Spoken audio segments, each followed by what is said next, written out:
Boa noite, meus amigos. Que nesta noite tão suave possamos todos nós abrirmos a porta dos nossos lares para que Jesus possa se fazer presente.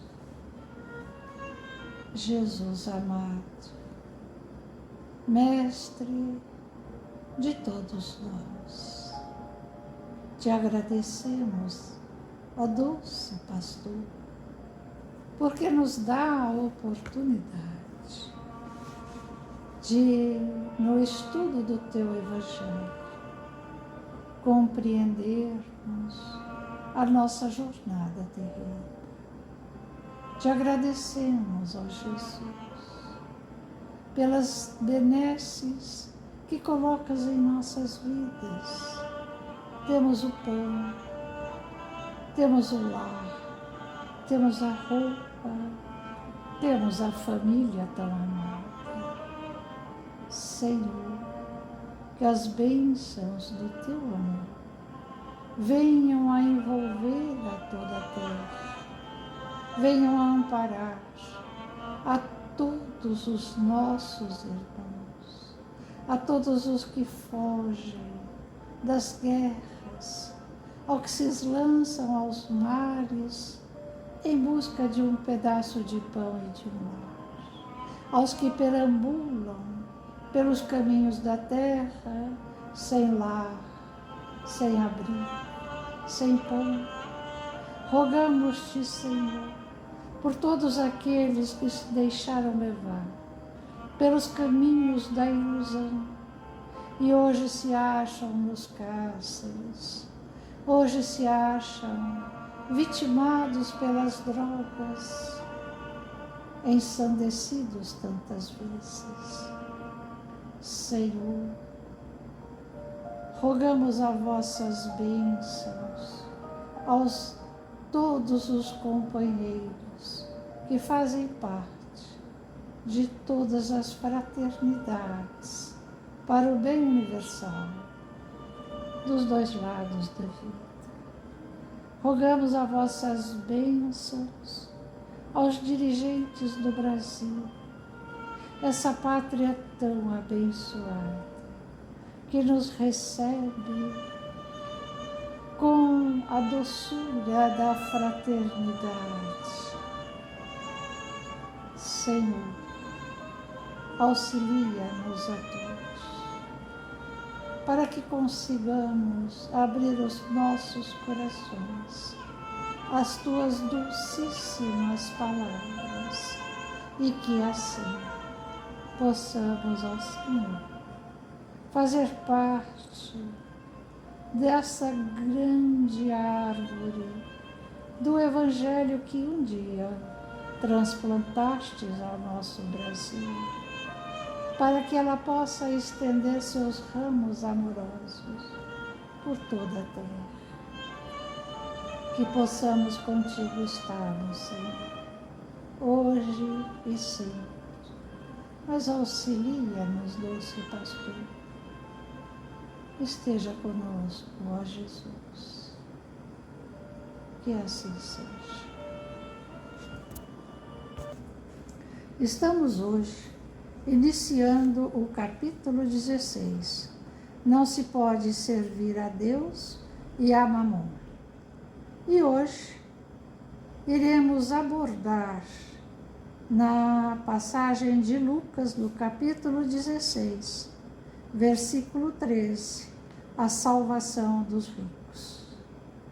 Ninguém pode servir a dois senhores, porque ou odiará a um e amará ao outro, ou se afeiçoará a um e desprezará o outro.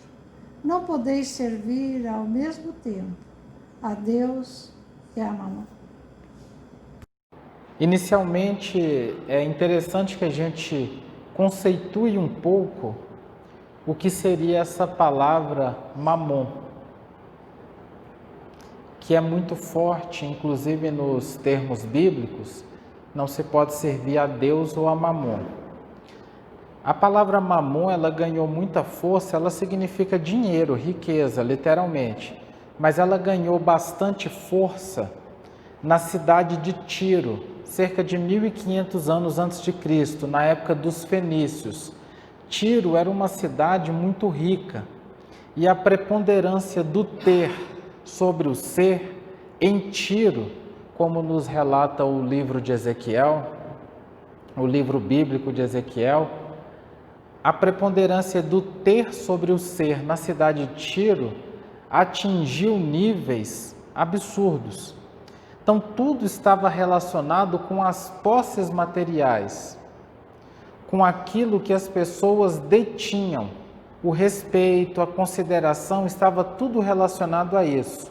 Não se olhava o indivíduo como indivíduo.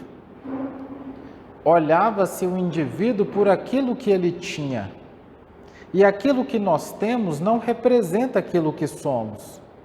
O que somos é a nossa essência, que nasce daquilo que pensamos e sentimos. Na verdade, até hoje nós ainda vivenciamos constantemente esses dilemas, onde espíritos, indivíduos, seres humanos são tratados de maneira completamente divergente em função daquilo que elas têm. Basicamente, nós não somos tratados, nós não convivemos uns com os outros em função daquilo que somos. Nós acabamos convivendo uns com os outros, respeitando aquilo que os outros têm. E em Tiro, isso alcançou uma expressão muito, muito grande. De tal maneira que esse termo mamon, na cidade de Tiro, se tornou quase que uma expressão alegórica de um Deus. O Deus da riqueza, o Deus dessas expressões, que ganhou muita força e é usado até hoje, foi usado com muita força nos termos evangélicos. E dentro dessa primeira reflexão, e que precisa ficar muito claro para nós, é que Deus, as leis divinas, elas não condenam o dinheiro. Há muitas divergências, porque ao ler esses escritos, cada um alcança um nível de interpretação e acredita que aquele que é rico está errado. Deus não condena o dinheiro, nem muito menos a riqueza. Porque o dinheiro, ele é algo fundamental para a engenharia social, que movimenta tudo, que estimula. O dinheiro é um planejamento da espiritualidade superior que nos leva a vivenciar a lei de esforço, de trabalho e inúmeras outras questões. Deus não condena o dinheiro. O que nós precisamos trabalhar nesse ponto aqui dessa parábola, o que está em jogo, não é ter ou não ter riqueza, mas é o uso que eu faço daquilo que tenho. É o padrão vibratório que eu alimento dentro de mim em função daquilo que eu tenho. Se eu tenho uma abundância de dinheiro, de recursos materiais, eu posso me dar ao direito de me sentir melhor do que o outro? Então, nós não estamos falando daquilo que temos, mas daquilo que sentimos quando temos, porque ter não é o problema. A grande questão está o que se sente quando se tem. Porque é fundamental que a gente tenha esse movimento interior de buscar o progresso, porque a lei divina é de progresso, é de evolução, senão estaríamos todos nós fadados à inércia. E mais do que isso, imaginem se todo mundo abrisse mão de todos os recursos. Quem ia sustentar a sociedade se todo mundo virasse mendigo? Porque o mendigo voluntário, ele é um grande peso para a sociedade, ele não contribui, ele não faz nada e fica à mercê de receber algo de outrem. Vocês realmente acham que a mendigância voluntária generalizada promoveria algum tipo de progresso? nós teríamos grandes empresas, nós teríamos a evolução da medicina, da tecnologia, tudo isso realmente aconteceria? Então, a riqueza, a posse, não é condenada por Deus. O que nós vamos trabalhar aqui é o bom uso. O que está em jogo é esse padrão vibratório do apego alimentado pelo orgulho e pelo egoísmo. Esse é o ponto-chave que nós vamos buscar refletir um pouco. O que fazemos com aquilo que temos? Dentro desse cenário, eu gostaria de trazer aqui duas passagens. Uma do Evangelho segundo o Espiritismo, no capítulo 2, Meu reino não é deste mundo, no qual, no item 8, a gente tem uma comunicação que foi realizada no ano de 1863, de uma rainha da França que desencarnou. Ela foi muito rica, muito poderosa. E ao desencarnar, vamos ver o que ela disse para nós. O que eu carreguei comigo da minha realeza terrestre? Nada. Absolutamente nada. E como para tornar a lição mais terrível, ela não me seguiu até o túmulo. Rainha eu fui entre os homens. Rainha eu acreditava entrar no reino dos céus. Que desilusão! Que humilhação, quando em lugar de ser ali recebida como soberana, vi acima de mim, mas bem acima, homens que eu acreditava bem pequenos e que desprezei, porque não eram de um sangue nobre. Então eu compreendi a esterilidade das honras e das grandezas que se procura com tanta avidez sobre a terra. Para se preparar num lugar neste reino, é preciso a abnegação, a humildade, a caridade em toda a sua prática celeste, a benevolência para com todos. Não se vos pergunta quem tu fostes, não, que posição ocupastes, mas o bem que haveis feito, as lágrimas que enxugastes. Aqui nós temos uma expressão clara de quando nós usamos aquilo que temos exclusivamente em benefício próprio dos meus caprichos, do meu egoísmo, para atender somente às demandas do meu ego. Os caprichos do orgulho, do egoísmo, eles nos trazem um prazer, nós não podemos mentir, mas é um prazer fugidio e que tem consequências funestas. E a gente fica numa busca enlouquecida, porque assim são os prazeres do orgulho. Essa busca enlouquecida dos prazeres do egoísmo, ela nos leva a um estado de completo desequilíbrio mental, porque eu vou precisando e vou querendo cada vez mais, é uma busca incessante e eu sempre vou terminar na solidão. E eu vou precisar de cada vez mais, porque eu só estou pensando em mim. Porque eu tento buscar o prazer, a satisfação a qualquer custo. Apesar de, a despeito que não me interessa. Eu quero o que eu quero e quero atender às minhas demandas. Eu quero ser feliz. Independente daquilo que aconteça com o outro. Esse padrão vibratório causa um desarranjo profundo na malha perispirítica e traz transtornos que o espírito muitas vezes demandará séculos para refazer o mal que ele estruturou em si mesmo, em ninguém mais. E isso não traz uma alegria perene. E em prosseguimento eu queria trazer uma outra passagem. Essa está no livro O Céu e o Inferno. está na segunda parte do livro Céu e Inferno, no capítulo 2. É um capítulo denominado de Almas Felizes, vamos colocar assim. E tem aqui um relato de uma condessa, Condessa Paula, e também um relato, um estudo sobre a vida dela depois que ela desencarnou. Se vocês quiserem ler, vale muito a pena, é um trecho longo e depois tem a psicografia do que ela disse. Mas vamos ver aqui uma outra expressão para que a gente possa continuar a nossa reflexão.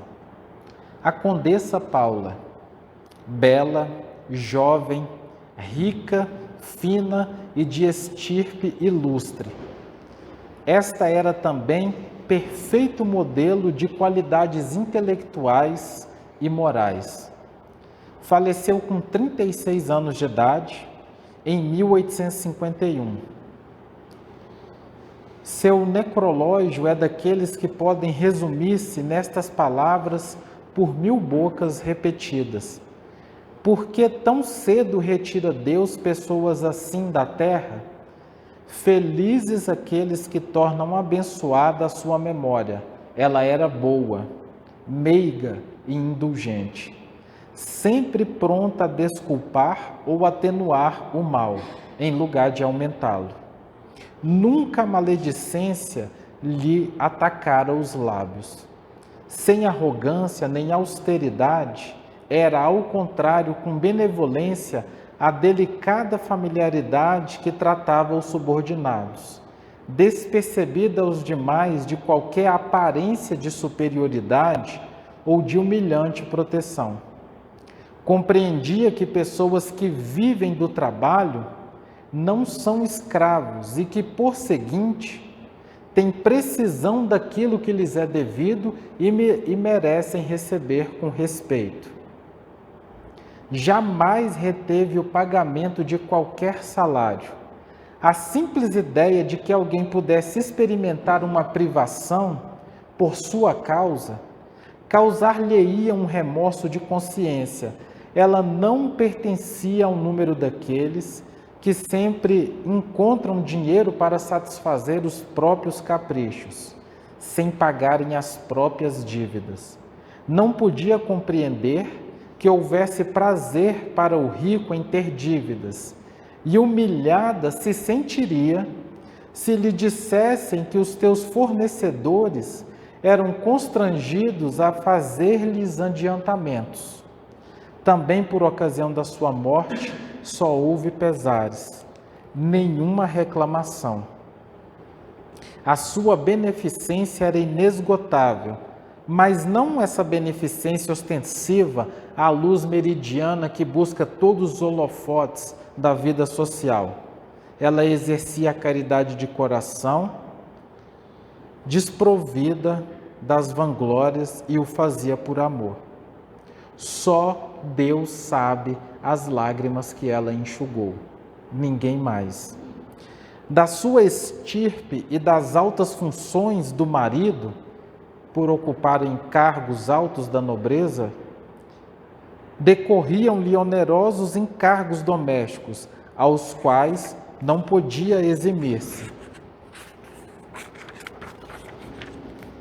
Satisfazendo plenamente as exigências de sua posição, sem avareza ela o fazia, contudo, com tanto método, evitando qualquer desperdício e qualquer superfluidades, que lhe sobrava metade daquilo que a qualquer outro não sobraria.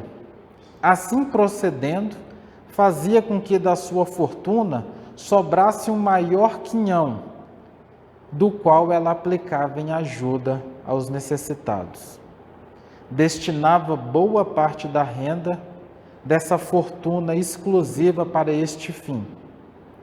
Considerava-a sagrada e como de menos a despender no serviço da sua casa. Quanto mais ela economizava em casa, mais ela auxiliava os que necessitavam. Então aqui nós temos dois testemunhos de dois espíritos muito diferentes. Nós temos uma senhora da realeza, rainha,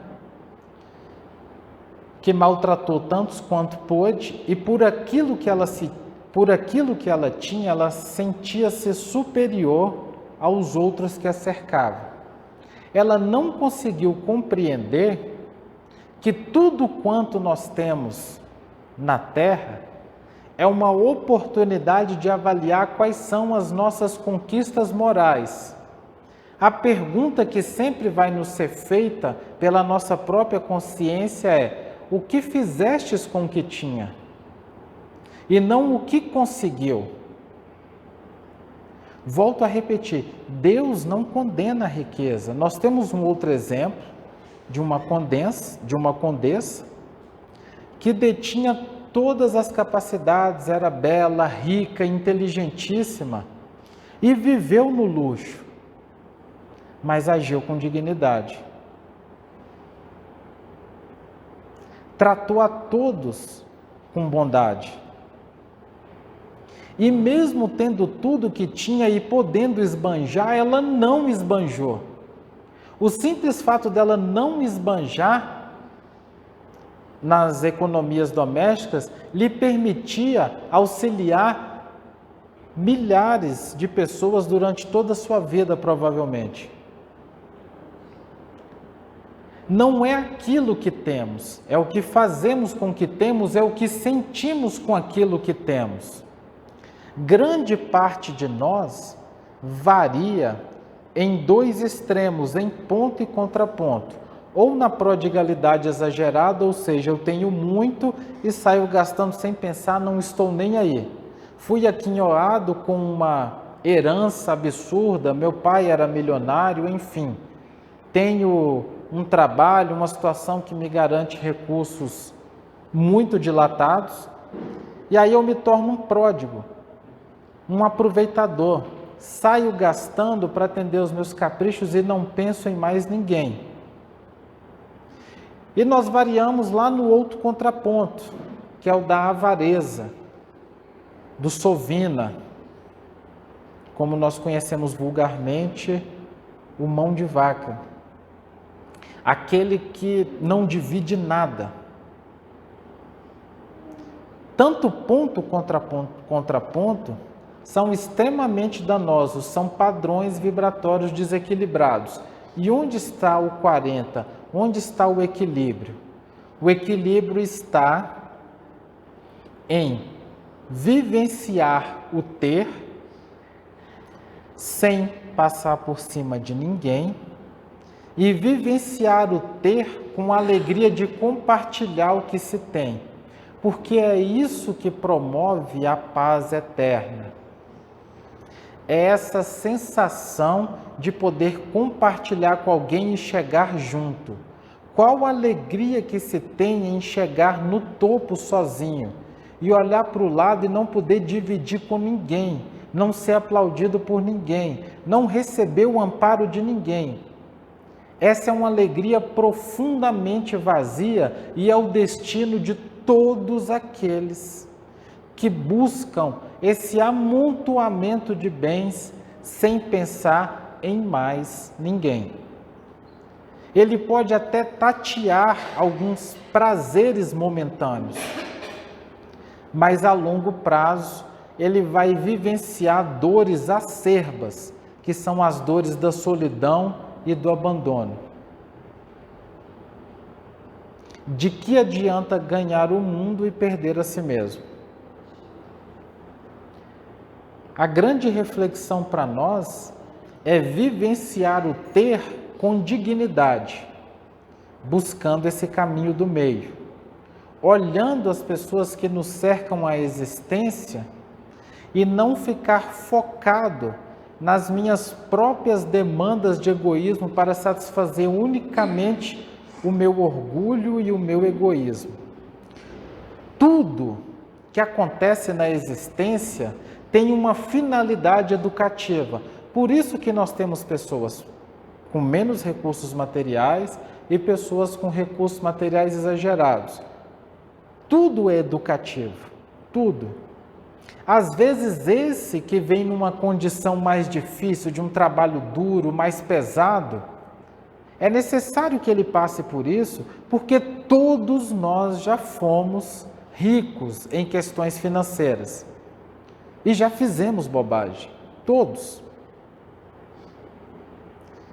Às vezes é necessário que a gente venha numa condição mais dura para, numa outra existência, novamente vivenciar a prova da abundância. A prova da abundância é uma prova dificílima, porque comumente nós nos perdemos. Tanto é que Jesus, de maneira simbólica e profunda, nos falou: é mais fácil um camelo passar no buraco de uma agulha do que o rico entrar no reino dos céus. Entenda esse rico, aquele que vive em abundância de qualquer coisa, de inteligência, dinheiro, porque todas as vezes que nós estamos em abundância, invariavelmente a gente acaba se sentindo melhor. Se eu domino mais uma técnica, eu me sinto melhor que o outro. Estou perdendo a minha encarnação. Se eu falo mal daquilo que o outro faz na minha atividade, estou perdendo a minha encarnação, porque estou julgando o trabalho do outro, estou fomentando esse orgulho em mim. Cada um de nós vivencia a sua prova, por mais que possa parecer até algo diferente para nós ouvir isso, mas ser rico de recursos materiais ou não ter recursos materiais não tem diferença nenhuma. Os dois são grandes provas para o espírito. E ter abundância de recursos é uma prova ainda maior. Muito difícil. Muito difícil. Estar em abundância de qualquer coisa, de poder, de beleza, de inteligência, de dinheiro, é uma prova dificílima, porque a chance de perdermos por completo a nossa encarnação, ela é enorme. E aí nós nos perdemos na abundância, viemos com a oportunidade educativa de vivenciar a falta, ao entrar na falta, reclamamos o quanto podemos, desejamos de toda maneira receber algum bem fácil, de uma loteria, de uma herança, de qualquer coisa, não conseguimos, passamos uma vida inteira reclamando, não aprendemos nada. E aí tentamos de novo a prova da riqueza, nos afundamos ainda mais e ficamos nesse ponto e contraponto da prodigalidade e da avareza. Ou jogo tudo para lá, não estou nem aí, vou gastando sem parar, que também é errado, ou não faço nada, fico aqui na sovinice e guardo tudo.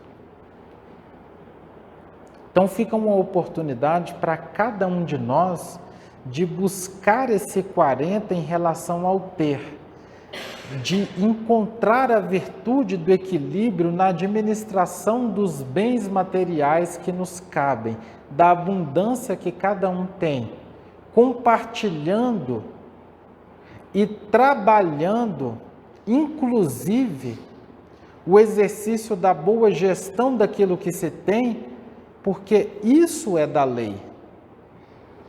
A boa gestão daquilo que se tem me permite ter mais recursos para que eu possa cada vez mais ajudar aqueles que me cercam. E mesmo assim eu posso continuar tendo uma vida digna e vivenciando os prazeres que Deus não condena. Porque o próprio Evangelho nos coloca, se estais no mundo, tem um item do Evangelho que é muito interessante, eu aconselho todos a lerem, chama O Homem no Mundo. E a espiritualidade coloca de uma maneira assim muito sábia, muito clara, é um texto muito interessante. Se estais no mundo, viva as coisas do mundo. Vocês não estão condenados a viver uma vida fora da realidade, sem tocar os pés no chão, só pensando espiritual. Não, viva as coisas do mundo. Viva as alegrias do mundo, mas faça isso com dignidade. vá viajar. Quando nós compramos um carro, eu estou alimentando o mecânico, estou alimentando a senhora que me vendeu, eu estou alimentando a senhora que varre a concessionária, eu estou promovendo dignidade para uma cadeia enorme.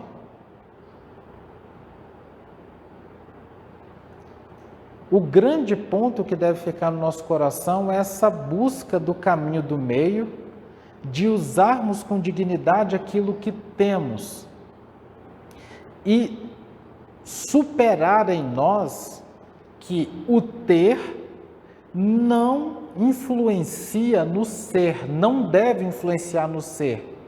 O ter não torna ninguém melhor do que ninguém. O grande aprendizado para o nosso espírito é: nós não podemos nos sentir melhores nem piores tendo como referência o ter. O ter não indica aquilo que somos. O grande desafio para todos nós enquanto espíritos é, mesmo na abundância, nós alcançarmos a humildade. É ser humilde na bonança, é ser humilde na abundância, é ser humilde quando se tem tudo. E mesmo assim tratar a todos como iguais e vivenciar a fraternidade universal de enxergar a todos como irmãos. No sábado nós vamos continuar a reflexão sobre esse tema, no qual a gente vai buscar abordar esse assunto pelo ponto de vista dos sentimentos. Aí nós vamos fazer uma análise mais profunda, que já deixo para vocês pensarem qual o padrão vibratório, qual o sentimento que alimenta aquele que quer amontoar e acumular bens.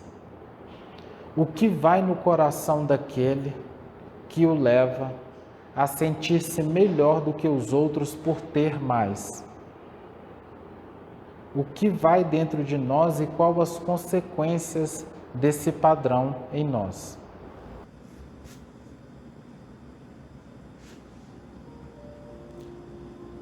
Amado Mestre Jesus,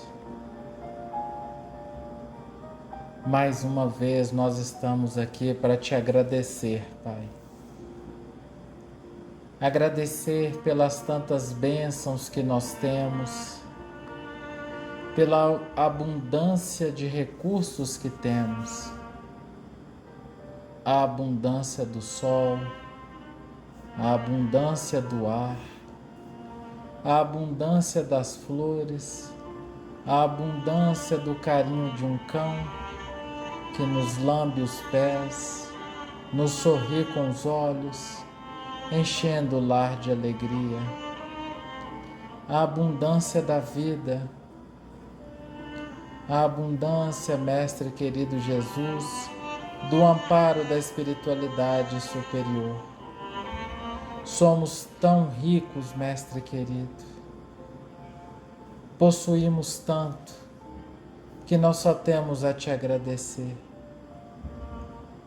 Mestre querido Jesus, que consigamos trabalhar o nosso orgulho para diluir as vendas dos nossos olhos, os tampões dos ouvidos, que nos impedem de sentir a abundância da vida que nos envolve. Auxilia-nos, Mestre querido Jesus, a elevarmos as nossas vibrações e alcançar as esferas superiores da gratidão, entendendo que toda a nossa existência é uma oportunidade bendita de refazer caminhos, é uma escola abençoada para nos lapidar, para que sejamos diamantes de luz. Pai querido, ampara todos os irmãos que se encontram agora desanimados, aflitos, tormentosos e tristes. Ampara todos aqueles que sentem-se deprimidos, para que eles percebam que eles estão apenas distraídos, que se eles mudarem o olhar, verão como a vida é rica e como são belas as oportunidades que o Senhor nos dá para que sejamos todos felizes.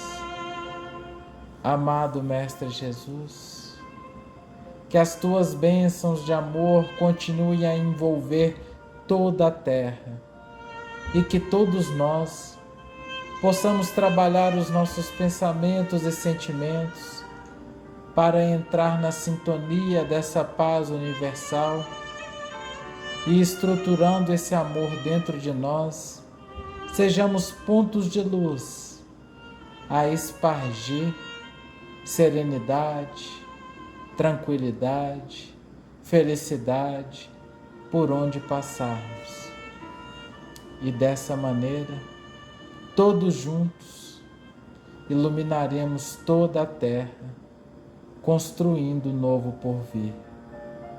Sê conosco, Mestre querido Jesus, para que cada vez mais consigamos estar atentos ao belo, tirando o olhar do chão e olhando para as estrelas, sintamos a plenitude do teu amor.